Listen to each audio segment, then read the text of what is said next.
In my last video, I spoke about 9 ways to cycle faster for beginner cyclists. In today's video, we're stepping it up a notch and talking about 8 ways to cycle faster once you're a little more advanced. Now, while I usually try to keep the tips in my videos pretty achievable for most levels of cyclists, the tips in this video aren't going to be for everybody. That's because in order to go at the speeds most riders can't, you've got to do the things that most riders won't. Training properly, eating healthily, improving your position, and understanding that sometimes you've got to spend a bit of money are all part of the game. So while unfortunately I can't give you a silver bullet solution to make you the next Tadej Pogačar, if you're willing to put in the work and willing to follow some of what I'm about to tell you, you might get that little bit closer. Let's get into it. Tip number 1, optimize your tire pressure and your tire choice. Lowering your rolling resistance can make a huge difference in maintaining higher speeds, smoothing out rough surfaces and allowing you to float along faster for the same power output.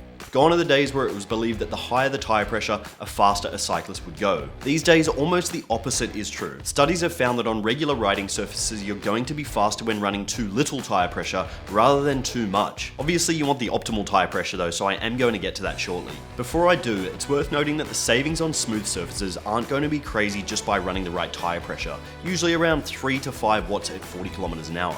But as the terrain gets rougher, this difference grows more noticeable. The amount of power you need to put out to maintain 40 k's an hour on rough roads and cobbles can often be up to and exceed 20 watts when running too high tire pressure versus the correct pressure. So then that begs the question, what is the correct tire pressure? Well, that differs as much as the kinds of roads and riders out there. I recommend jumping on the Silka tire pressure calculator, putting in your numbers and seeing what it spits out. There's a good chance the recommended pressure is lower than you were expecting. On top of this, I need to mention tire choice and the gains that can be had for comparatively little money over upgrading to something like an aero wheel set or aero frame. Combining high performance tires like Continental GP5000s or Pirelli P0s amongst others can save you anywhere from 12 to 15 watts over cheaper all-weather tires. And when you add latex or TPU inner tubes or go tubeless, you can save another 5 or more watts again over standard butyl rubber tubes. By combining these upgrades with the correct tire pressure, you can save upwards of 20 to 25 watts when riding at 40 kilometers an hour, or you can push the same power and go a whole lot faster. One last benefit to running the correct tire pressure and high performance tires is that your cornering speed increases too. A larger contact patch on the ground and less bouncing over tiny bumps means more grip and inevitably a safer ride. This leads me on to point number 2. Focus on your position.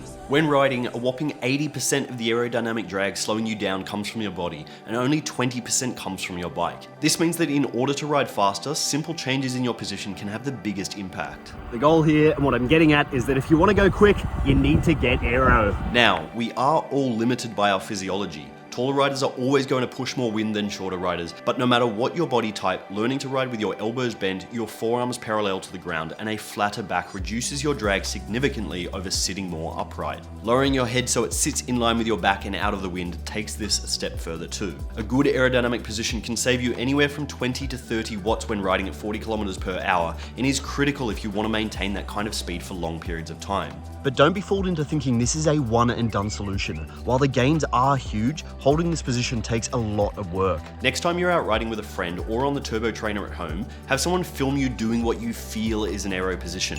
What you're most likely to find is that you aren't actually that aerodynamic at all. This realization that we don't all sit naturally like Remco on the bike is the first step in making a change in the right direction. The next step is practice. While out riding on a straight road, try to imagine a cable running from your chin to your stem.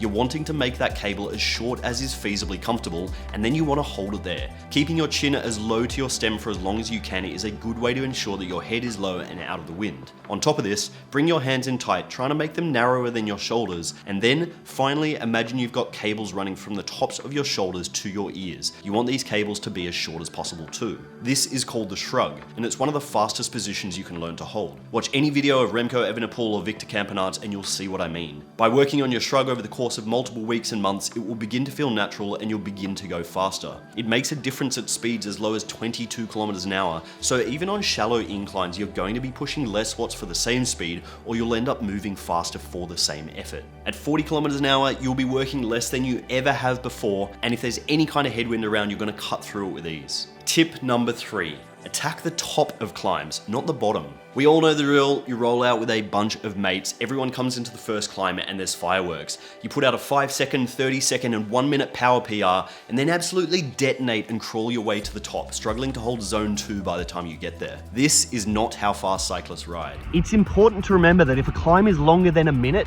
you are going to need to pace yourself.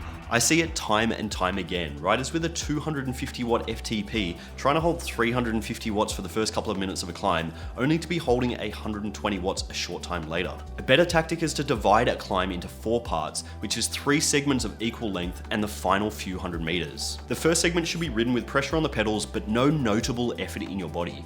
If you can sustain a firm but manageable pace, you're likely below your threshold, bringing your heart rate up steadily without going into the red. The second segment of the climb should be ridden with the same intensity while understanding that this is where you will start to feel it. You may be breathing more heavily, you may be feeling your legs, but the aim here is to keep your pace or your power the same as when you started without it dropping off. Segment 3 is where you want to start bringing up the pace. This doesn't mean spike your power or sprint, but steadily increase your watts by a couple every few hundred meters. You're gonna notice your breathing is heavy now, but you don't want to be anaerobic or dipping your power. And finally, the 4th segment. This is where you can see the top of the climb and where you want to accelerate towards it. If you've paced the climb correctly, you'll have enough left in the tank to be hitting your highest power of the entire climb at this point here.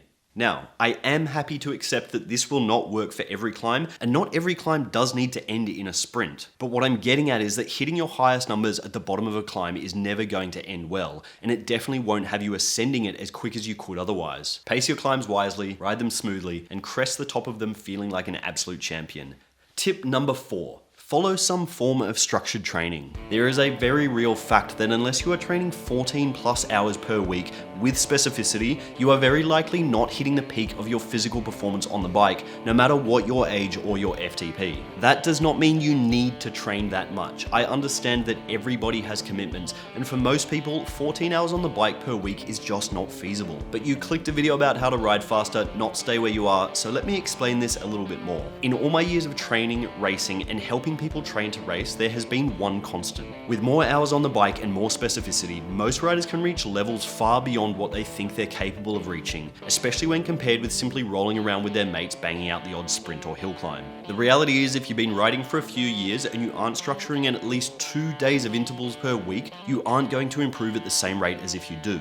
So what kinds of structure should you be following? Well, this is where I have done the hard work for you. On this channel, I have a whole heap of training videos, from base training sessions through to VO2 max how-tos. I've got 7-day and 28-day training plan videos where I describe in detail what sorts of intervals you should be doing to improve your physical capacity. Another place to look at for info and structured training is via the vast array of workouts and training plans available through Chorus.com. Chorus make both cycling computers and multi-sport watches, but more than that, they have a particular focus on helping athletes improve through structured training. If we jump on the Chorus website and take the 6-week threshold development plan, for example, you'll see what I mean. This is a free, detailed explanation of 6 weeks of training available to the general public, whether you own a Chorus device or not. The plan features different kinds of rides with explanations of them all, starting with easier weeks, building up to harder. It tells you what hours you need to do on what days, as well as what intervals you have coming up too. If you do own a Chorus device like the Giro cycling computer, you can save and upload this plan directly to your device, which will give you the prompts you need for these intervals during your ride. Once you're back at home, you can then deep dive all your stats, including individual lap data, and keep track of how your fitness is trending over time on the Chorus Training Hub. I've been using the Chorus Training Hub as well as the Giro cycling computer since October last year, so about 6 or 7 months now, and I can honestly say that the simplicity of the device plus the online training portal has made my training that much more enjoyable. I can control the data pages on the Giro using the Di2 buttons on my shifters, the mapping is detailed and easy to understand, and the battery life is insane. When I say insane, I mean like I've charged the Giro 5 times in the 6 months that I've had it, training 15 hours a week. Back to my original point though, I'm not suggesting taking the fun out of cycling by doing only structured training. If you do enjoy riding with your mates, I am all for that. But if you're looking to ride faster, as I'm sure you are if you've clicked on this video, the biggest upgrade you can make is to your engine, and by structuring at least a portion of your days on the bike, you'll find that you do just that. If you'd like to see more on structured training, either using my videos or using the Chorus website, you can do that by checking out the links down in the description below. This all leads me to tip number 5, and that is to use a power meter.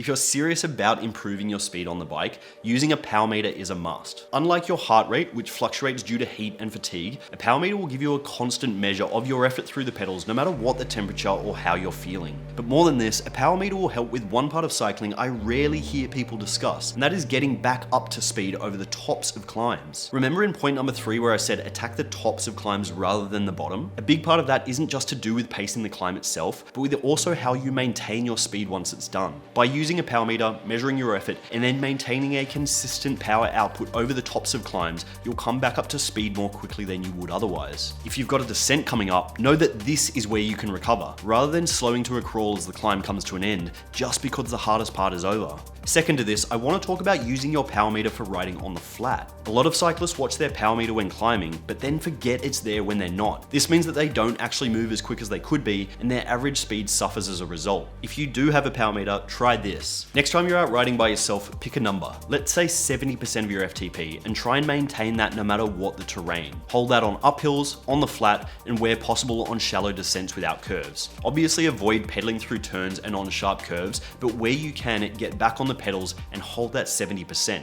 What you'll find is that it will feel easy at first, but by the end of the ride you are going to know about it. And although you may find you climb slower than usual, there's a good chance your average speed will actually be higher than usual due to the consistency of your pedaling and your speed throughout the ride. There are dozens of power meter options on the market, starting at just a few $100s for a single-sided power meter like the Favero Asioma, and working their way up to a couple of $1,000s for a whole crankset like a Carbon SRM. Essentially though, they all do the same thing. They measure the amount of work you're putting through the drivetrain, as well as help you with consistency across all of your rides. This leads me to tip number 6, and that is of course to upgrade your equipment. So I mentioned tires in point number 1. That is a great first upgrade, but it's important to remember that going fast is usually a combination of a whole bunch of upgrades, some cheap, some expensive, so let's get into what some of these might be. Firstly, correct fitting kit. You're going to be upgrading or buying new cycling kit at some point, so you may as well get what fits. Reducing drag on your body can save you anywhere from 5 to 25 watts at 40 kilometers an hour. If you go from a baggy jersey to a correctly fitted skin suit,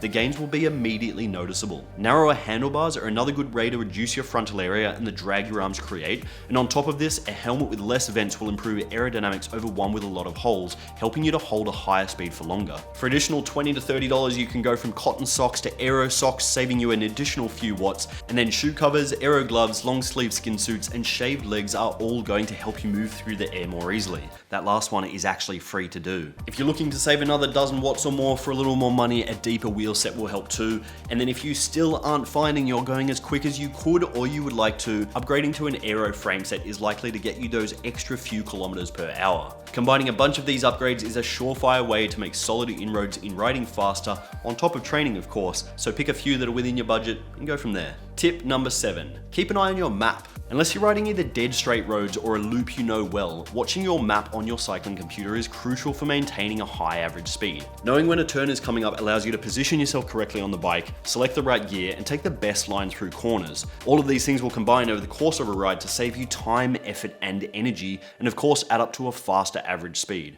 You would be amazed at how much of an impact over-braking into corners and picking incorrect lines can have on your speed. So by watching your map, you can think ahead and get ready for what's to come. Having the map up with the route you're riding and the ride profile also helps you anticipate terrain changes, which is critical for pacing your ride, as I mentioned in the points about climbing and power meter use. In group rides or races, having the map up instead of any other data will allow you to know where you're going and mean that you avoid last-second braking and changes in direction, which can often cause disruption in the bunches or, of course, crashes. Almost every decent cycling computer now comes with a map function, so if you are out riding with your mates or you're out there trying to go quickly, have the map up on the screen, keep an eye on it, and you'll find your speed improves as a result. And finally, this leads me to my last tip, which is tip number 8, and that is to give it time. Learning to ride fast takes a lot of time because speed in cycling is a combination of multiple factors that require consistent training and experience to master. First, you've got to build the physical fitness, then you need to learn technique and aerodynamics, then you need to learn to corner efficiently, pace your efforts, train effectively, manage your time, not overtrain,